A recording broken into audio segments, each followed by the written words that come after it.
प्रेम का वो हेतु है। और साधुता सज्जनता दशरथ नंदन राम में देखो। और श्री कृष्ण इसीलिए तो कृष्ण क्लिष्ट कर्मा है। तंत्र शास्त्र में जिनका सम्मोहन मंत्रोपदेश करते हुए भगवान शिव ने पार्वती के प्रति नारद पांचरात्र में उपदेश किया, ये गोपाल कामनी जार चोर जार शिखामणि, ये गोपाल कामनी ब्रज की बालाओं का जार है और जितने भी अखिल विश्व ब्रह्मांड में चोर है और जार हैं उन सबका शिरोमणि है। परंतु इसके इस शिरोमणित्व में कौन सा प्रेम का तत्व छिपा हुआ है, ये बाल्यावस्था में ही प्रकाश किया। यौवन और किशोर की तो बात छोड़ो। एक संत एक कथा सुनाने लगे, कहने लगे कि जब श्री कृष्ण अपनी पौगंड अवस्था से आगे कौमारावस्था को प्राप्त हुए तो समस्त ब्रज के वासी नर नारी बाल वृद्ध बस कन्हैया के रूप के जादू में पागल से हो गए। उन्हीं दिनों में ब्रजमंडल में निवास करने वाले किसी गोप का विवाह हुआ और दूर देश से कोई सजातीय गोपी ब्रज में विवाहित हुई आई। उसने पहले भी अपने पीहर में सुन रखा था कि नंद वहां के जो राजा हैं उनका एक बालक है तो सांवला सा, पर वो सबको मोह रखा है उसने। और बड़े बेवकूफ हैं वो ब्रज के लोग, जो उसके रूप में मोहित होकर के लोग परलोक धर्म अधर्म कुछ नहीं देखते हैं, पागल हो गए हैं। पर मैं ऐसी अनसुईया ब्रज में जाऊंगी जो सबके सिरमौर होंगे, सबको ठीक कर देंगे। कैसा है वो? कहते हैं वो मोहित करता, मुझे तो मोहित करके देखे तब मैं बताऊं उसको कि कैसा है। अपना वो पातिव्रत का धर्म का गर्भ गुमान लिए हुए ब्रज में ब्याही हुई आ गई। उसने व्रत लिया, मैं अपना घूंघट कोई एक हाथ रखे तो मैं 1.5 हाथ रखूंगी, कभी मुख नेत्र ऊपर ही नहीं करूंगी। वो भले मेरी गलियों में आए करके कंकरी फेंके कुछ करे, मैं बहुत सावधान रहूंगी। सब जितनी उसकी विद्या थी, जितनी बुद्धि थी, जितना बल था, सबको लगा करके बस इसी बात में वो दृढ़ थी। कई दिन हुए, उसकी एक छोटी सी ननद थी, वो बड़ी चंचल थी। इधर उधर से आवे तो भाभी को झकझोर करके कन्हैया की छोटी छोटी बड़ी बड़ी लीलाओं का वर्णन सुनावे। वो बड़ी अनमनी होवे, उसको झटक देवे, फटकार देवे, सुनना ही नहीं चाहे। करते करते महीनों बीत गए, 6 माही बीत गई, बरस बीत गया। काफी उसने अपने आप को संभाला। एक दिन संध्या का समय, दीपक जोड़ने का, अब आजकल तो माचिसों का खेल है, पहले अग्नि घर में हुआ करती थी और फूंक करके एक सीख को ज्वलित किया, फिर इसके बाद दीपक भरा हुआ तैयार है, उससे जोड़ दिया। वो दीपक जोड़ने की क्रिया कर रही थी और उधर बिखरी हुई समस्त गौओं को बटोरने के लिए श्याम सुंदर ने अपनी पशुधन को मोहित करने वाली बांसुरी का गान किया। और जहां गान का स्वर कानों में आया तो सुध बुध भूल गई उसकी।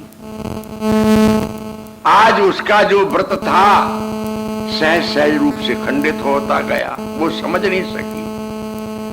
दीपक जोड़ते उस जली हुई लकड़ी को जब दीपक से जलाने लगी, जोड़ने लगी, तो प्रेम की मत्तता शिथिलता आने से उसके हाथ से वो जली हुई लकड़ी छूट गई। और दीपक चूंकि जल चुका था पर उससे भान नहीं था, और वो दीपक में जोड़े हुए अपनी उंगली जला रही थी, पर उंगली जल रही है इस बात का भी उसे भान नहीं था।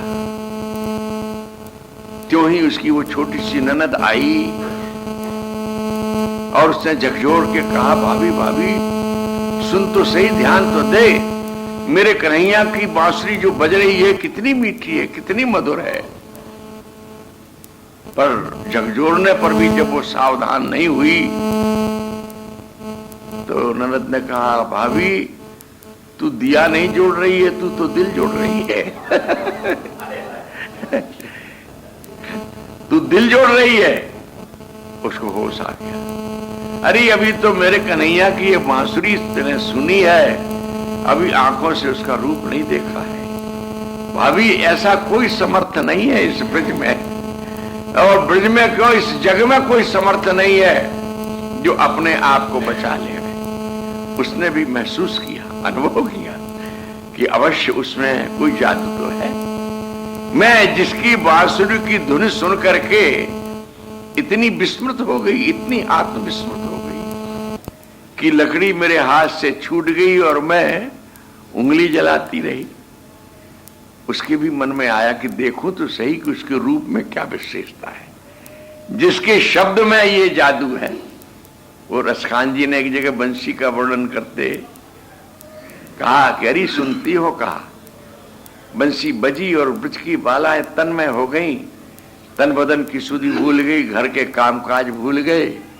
तो एक सयानी उनको समझा रही, अरे सुनती हो, कहा भज जाओ घरे, जाओ अपने अपने घर जाओ, बिन जाओगी नैन के बानन में, ये बंसी निबाज भरी बिससों, बगरावती है विष प्राणन में, अब ही सुधि भूले हो भोरी भटू, भंवरो जब मीठी सी तानन में, कुल कान जो आपनी राख चहो, अंगूरी दे रहो दो कानन में। सुनने की चीज नहीं है ये सुध बुध भुला देने वाली है। ये प्राणों में कहने को तो अमृत संचार करती है, पर मेरे शब्दों में ये विष फैला देती है, बगरावती है विष प्राणन में। और जब विष फैलेगा तो तुम सुध बुध भूल जाओगी और इसकी तान में मस्त हो जाओगी। तब तुम्हारा कुल, तुम्हारी मर्यादा, तुम्हारा धर्म, तुम्हारा पातिव्रत सब कहीं किसी ठौर ठिकाने का नहीं रहेगा। इसलिए मेरी बात समझो तो अपने कानों में उंगली लगाओ, ये सुनने की चीज नहीं है। और आज ही नहीं, कानन दे उंगली रही, वो शिक्षा मानो हम बड़े बूढ़ों की, वो बड़ी बूढ़ी गोपी कह रही है। कानन दे अंगुरी रहे, वो जब ही मुरली धुन मंद बजई है, ये जब जब बजावे तब तब सावधानी करना। ये मोहनी तानन सोरस खान, अटाचड़ी गोधन गई है तो गई है, तेरी कहो सिगरे ब्रज लोगन, काल को कितनो समझई है, माई रीवा मुख की मुस्कान, सम्हारी न जई है, न जई है, न जई है। यदि कदाचित तुमने उसकी मुस्कान देख ली तो तुम अपने कुल, अपनी मर्यादा, अपने धर्म को नहीं रख सकोगी। तो श्री कृष्ण का बाल्यावस्था से लेकर निकुंज देश की तो बात ही छोड़ दो, रूप तो वही है, परंतु जहां जितनी प्रेम की प्रगाढ़ता है उतना ही रूप की मादकता है। रूप का निखार वस्तुतः प्रेम में है। रूप तो अपनी जगह है, पर रूप की भी अपनी एक करामात है। इस सब जगह ये रूप प्रकट नहीं होता है, हर जगह इसका दर्शन नहीं होता है। ग्रंथकार जहां प्रिया जी के रूप का वर्णन करते हैं, सा भ्रू नर्तन चातुरी निरुपमा, सा चारु नेत्रांचले लीला खेलन चातुरी वरतनु,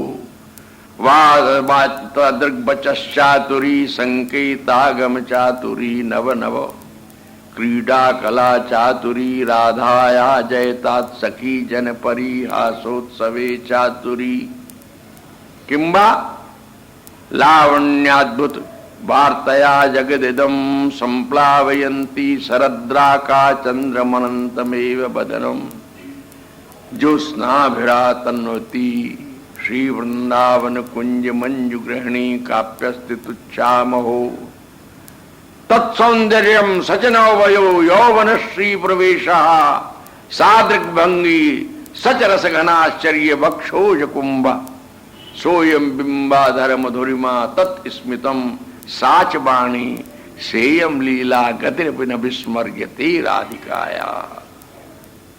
तो जैसा इस ग्रंथ के वर्णन में श्री राधा रूप का वर्णन है, श्री कृष्ण का रूप भुवन मोहन है।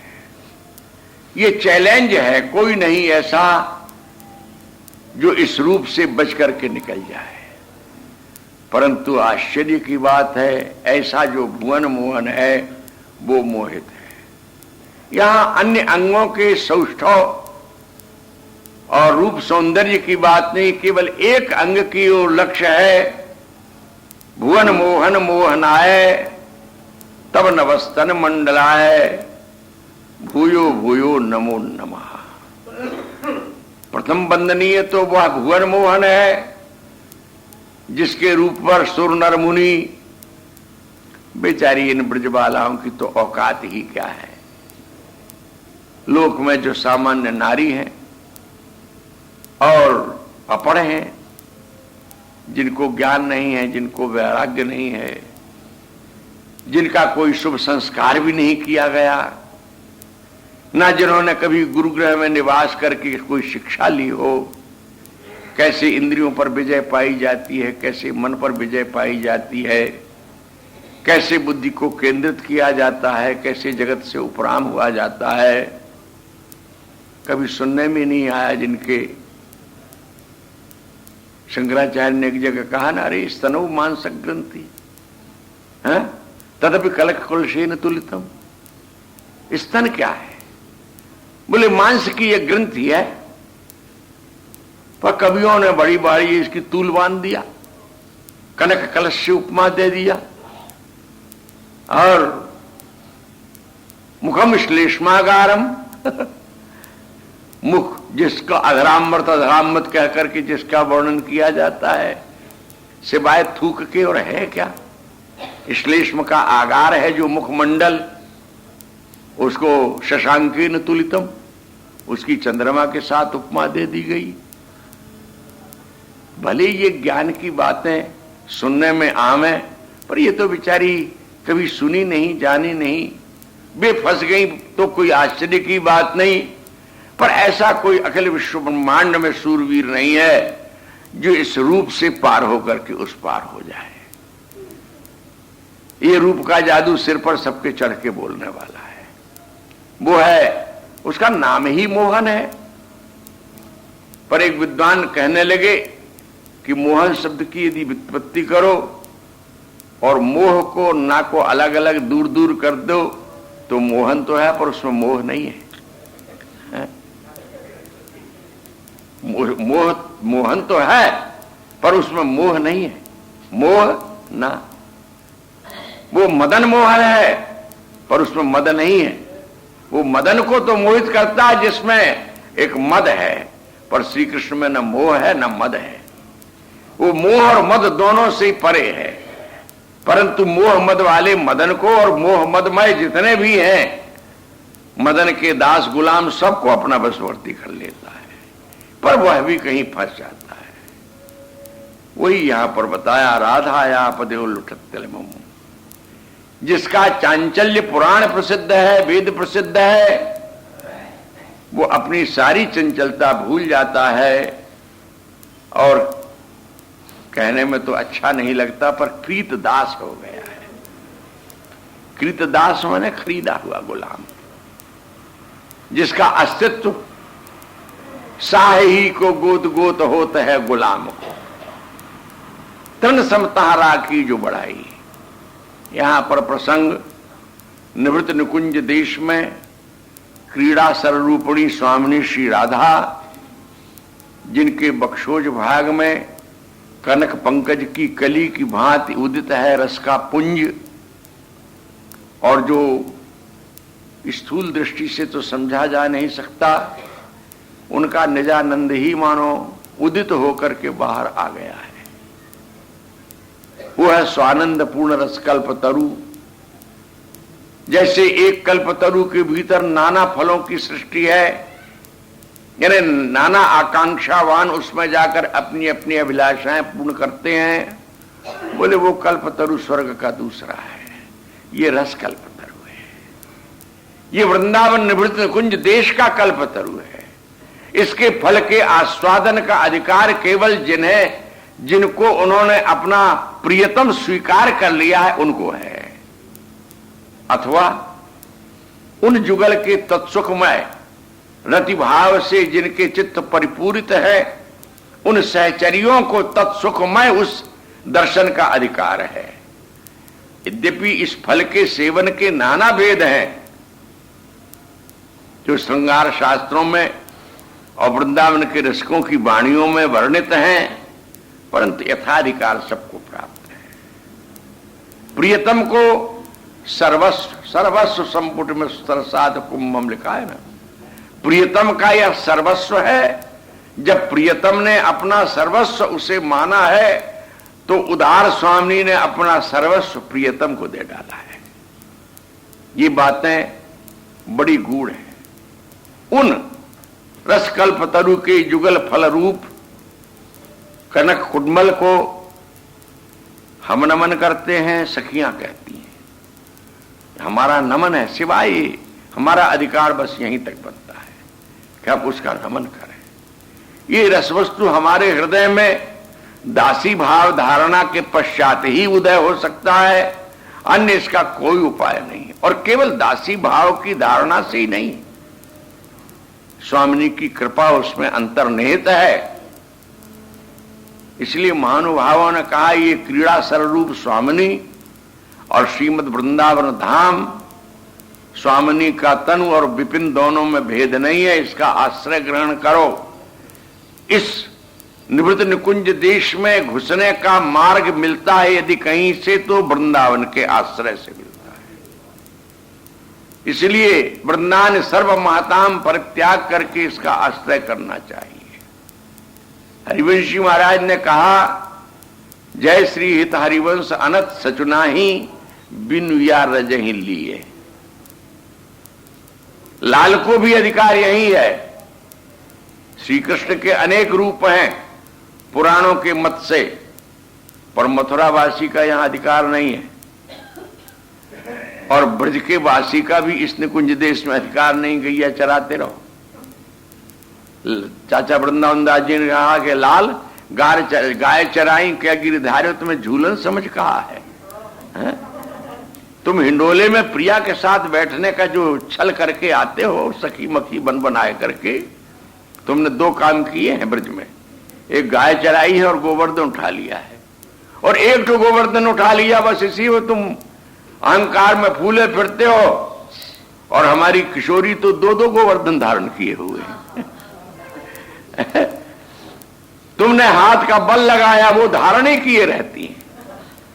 ये सब व्यंग्य भाषा है? तो ब्रज का अधिकार अलग है। ब्रज में भी रस क्षेत्र का जो अधिकार ब्रजबालाओं का है, उसमें गोपादि का अधिकार नहीं है, सृष्टि के अन्य किसी का अधिकार नहीं है, दासों का अधिकार नहीं है, पिता माता का अधिकार नहीं है। तो निकुंज देश का अधिकार, सखियों में भी सबका अधिकार नहीं है। रंध्रों से देखने का किसी को अधिकार है। अभिलाषा इसमें की गई है ना, शृणुयाम कांचित ध्वनि, हे श्री राधिके मुझको आप अपनी कृपा दो। आगे ही श्लोक में आएगा, पत्रावलिम रचितुम कुचियो कपूली बद्धुम विचित्र कबरीम नव मल्लिका भी अंगम च भूषितुमाभरणैर्धतासी श्री राधिके मयि विधि कृपा कटाक्षम। मैंने कहा नहीं, ये साधन का देश नहीं है। जितना गुरु है, जितना गंभीर है, जितना गोप्य है और कितना मधुर है, हम लोग सड़े गुड़ खा करके नाचने वाले क्या जाने कि कंद का स्वाद क्या होता है, अमृत का क्या स्वाद होगा। क्योंकि जिसके जीवन का अनुभव जितना निम्न है वो उतनी समझ सकता है, और जितना उच्च है वह उतना समझ सकता है। ये तो प्रियतम के लिए भी जो अनुनय विनय निवेदन के साथ प्राप्त होता है, एक ही इसका है, इस फल का। सामान्य सबका वर्ष इसमें नहीं है। श्री राधिके तब नवस्तन मंडलाय, ऐसी अभूत सौंदर्य श्री का साहस पूर्वक ये कृपा है जो गान करके दिया इन्होंने। अस्मदादि जीव तो इसको कल्पना क्या, कभी जन्म जन्मांतर भी नहीं समझ सकते। ये कृपा हुई, श्री वृंदावन धाम मिला, वृंदावन धाम मिला, इनकी ये वाणी आस्वादन में आई और इसका मर्म खोलने वाले रसिक जनों का संग यदि प्राप्त हो जाए तो फिर कुछ हो क्या, मार्ग परिष्कृत हो गया। इसीलिए महानुभावों ने कहा और कुछ मत करो, केवल एक ही काम करो। कृपा तो है ही, ये तो बरस ही रही है, उसको खोजो। कभी कभी मैं सुना देता हूं ना अपने निजानुभव की बात। बहुत छोटी अवस्था थी, शायद मेरा ख्याल है कुछ समय में 17 या 18 के बीच में था। भाग कर यहां खोजता फिरा, मेरे मन में राधा रानी क्या है, राधा रानी का नाम तो सुना, पर वृंदावन रस देश में उनका कैसा सर्वोपरि स्थान है ये बात नहीं जानता था। क्योंकि भक्ति भावना का उद्गम श्री कृष्ण की रूप वर्णन से प्रारंभ हुआ। तो यहां किसी से पूछता कोई ऐसा संत मिल जाए जो श्री कृष्ण प्रेम की बात बता दे, हृदय में प्रेम को बैठा दे। ब्रह्म निवास में ठहरा था, एक पंजाबी भक्त ने कहा एक संत हैं यहां, वो बड़ी अच्छी कथा कहते हैं, राधा सुधा निधि की कहते हैं, 42 लीला की कथा कहते हैं, सेवक वाणी की कथा कहते हैं, परंतु वे सिवाय वैष्णवों के अवैष्णवों को आने भी नहीं देते हैं। जो दीक्षा प्राप्त किए हुए लोग हैं वे जा सकते हैं। और उस समय मैंने दीक्षा फीक्षा कुछ ली नहीं थी और उनकी कथा अभी 2 दिन से हुए समाप्त हुए, वो मिलते ही नहीं किसी से। एक समय है उनका जब वो मिलते हैं, वो घूमने जाते हैं प्रातःकाल 4 बजे और लौट करके आते हैं, कपड़े अपने अपने उतार करके बैठ करके फिर वो दतौन करते हैं। बड़ी लंबी उनकी दतौन होती है बबूल की, जब तक वो 6 इंच की न रह जाए तब तक दतौन करते रहते हैं, उसको काटते कुचरते फेंकते रहते हैं। और वही समय है, कोई बात कर ले घंटा 1.5 घंटा, चाहे जितने मस्त लोग हैं 1.5 घंटे में उनकी दतौन पूरी होती। समय निकाल करके वो पहुंच गया। औपचारिकता शिष्टाचार क्या होता वो भी नहीं जानता था, वैसे हवा में सिर हिला दिया, प्रणाम कर दिया। अरे संत के सामने तो तद्विधि प्रणिपाते ने परिप्रश्ने ने होना चाहिए। हाथ जोड़ के क्या पकड़ कैसे आया है। उस समय बहुत छोटा सा एक कचला ऊपर पड़ा हुआ है, खादी का वस्त्र। तो उन्होंने कहा महाराज जी कुछ पूछने आया। हाँ पूछो पूछो पूछो। बड़े उल्लास से उन्होंने आज्ञा दी, पूछो। उन्होंने कहा महाराज जी मैं ये जानना चाहता हूं कि भगवान श्री कृष्ण का जो प्रेम है वो सर्वोपरि है, पर वो किसी रसिक प्रेमी संत की कृपा संग से मिलता है। बोले सत्य है, परम सत्य है। उन्होंने उत्तर दिया परम सत्य है। तो मैंने कहा महाराज जी फिर वो प्रेमी रसिक संत कहां मिलेगा। बोले खोजो, सारे विश्व में खोजो, भारतवर्ष में खोजो, ब्रजमंडल में खोजो, वृंदावन में खोजो। और हमने कहा कि महाराज जी यदि खोजते खोजते जीवन पूरा हो जाए तो। बोले दूसरे जन्म में खोजना दूसरे जन्म में खोजना। उन्होंने कहा महाराज जी यदि खोजते खोजते बीच में ये काम के, क्रोध के, लोभ के, मोह के बड़े बड़ी तरंगें उठती हैं, इन थपेड़ों से कहीं हम आहत हो गए तो बड़े जोर से हंसे। बोले तुम उस बकरी की तरह हो जिसका कान पकड़ करके कोई कहीं ले जाए और वो जरा भी ननुच नहीं करे, तो काहे को प्रेम प्रेम के चक्कर में फंसा जा, भाग यहां से। और बात पूर्ण हो चुकी थी। मैं प्रणाम करके वहां से लौट आया। तो ये वो देश है जहां सब प्रकार की इच्छाएं का शमन करके केवल एक ही अभिलाषा, एक है अभिलाख, लाख लाख भांत लेखियत देखियत न दूजो कछु देव चरा चर में, जासो मन राचे तासो तन मन राचे, उघर के नाचे न जाचे प्रेम पन में। और देखो यदि कोई परीक्षा आ जाए तो वहां पर घबरावे भी नहीं, मरमर के जिए, मरमर के जिए, जी जी के मरे। ये तो घर है प्रेम का, इसमें घबराने की बात नहीं है। ये चारों ओर से मानो जैसे कंटकों से आकीर्ण है, और सरल भी इतना है कि इसके जैसा कोई सरल नहीं है। और भजन में तो प्रयास है, पर प्रेम भजन में कोई प्रयास नहीं है। ये बिना प्रयास का, ब्रज की प्रीत रीत अनायास, आयास रहित है। ब्रज की प्रीत रीति से अर्थ है प्रेम की रीति। ब्रज में योग ज्ञान का कोई महत्व नहीं है, यहां तपादि का कोई धर्म नहीं है। जो तप के लिए ब्रज में रहते हैं वो एक प्रकार से मूर्ख है। ब्रज में निवास करना तो एक ही तात्पर्य हो सकता है ब्रज के निवास का, कि जुगल के चरणारविंद में प्रीति हो, सहज प्रीति हो, जैसे ब्रजबालाओं की है, जैसे सखियों की है, जैसे इन रसिकाचार्यों की है। और वो केवल किशोरी की कृपा से है। और यदि कदाचित कोई साधन है तो महापुरुषों का, ब्रज के महापुरुषों का संग है। योगी से, ज्ञानी से, तपस्वी से, त्यागी से हमको क्या लेना देना है? वो पूर्ति कर भी नहीं सकता। संसार के लोग नहीं जानते इस बात को। ध्रुवदास जी ने बताया, बहुत मिले सो संग नहीं, न्यारी न्यारी भांति। है कौन है तुम्हारे जिनसे हमें संग करना चाहिए? जुगल प्रेम रस मगन जे तेई अपनी जाति। जुगल प्रेम के रस में जो मग्न है, संग सोई जो जानिए, जिसकी जाहि मिले ग्रह बंधन छुट जाए है। और बहुत जगह जो भटकना है वो भटकना नहीं है। संग सोई जाके मिले, भूले जग व्यवहार ग्रह व्यवहार। और केवल भूले ही नहीं, तत्क्षण आवे ही में अद्भुत जुगल विहार। जिनके दर्शन मात्र से, जिनके संग से, एक शब्द श्रवण करने से प्रियालाल के चरणों के प्रति आसक्ति का उदय हो जाए, ऐसे रसिक रसाल जे, उन्हीं का संग करना है। जो रस भींजे रस में फिरे, रसनिधि यमुना तीर, चिंतत रस में सने दू श्यामल गौर शरीर। ये वही है तत्तस्मिन् जने भेदा भावात, जो एकाकार हो गए हैं, प्रेम स्वरूप हो गए हैं। जीरन पट अति दीन लट ये सरस अनुराग, वृंदावन भेरत फिरे गावत जुगल सुहाग। ऐसे लोगों का दर्शन आज के युग में बड़ा दुर्लभ हो गया। वे ही वस्तुतः इसके अधिकारी हैं, इसके श्रवण के अधिकारी हैं, इसके मनन के अधिकारी हैं, इस वस्तु के चिंतन के अधिकारी हैं।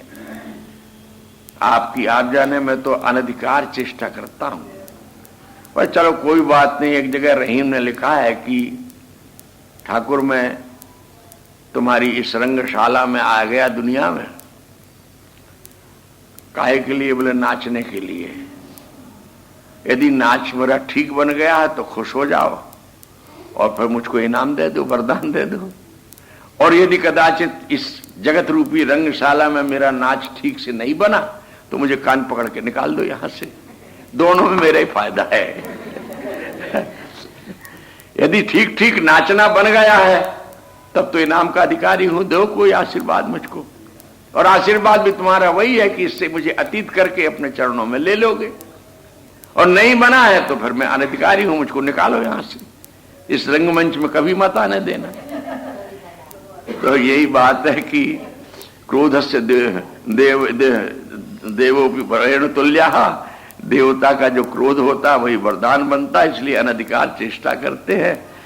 और अब क्या कहें, आगे की बात अगले श्लोक में कहेंगे। श्री राधा वल्लभ लाल जय राधे जय राधे राधे जय राधे जय श्री राधे जय राधे जय राधे राधे जय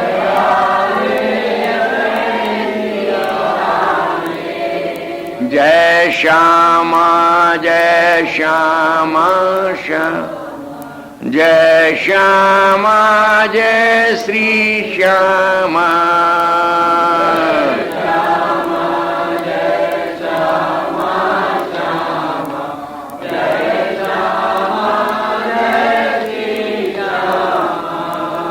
श्री राधा वल्लभ लाल श्रीधर सुंदरजू महाराज की जय। जय श्री राम।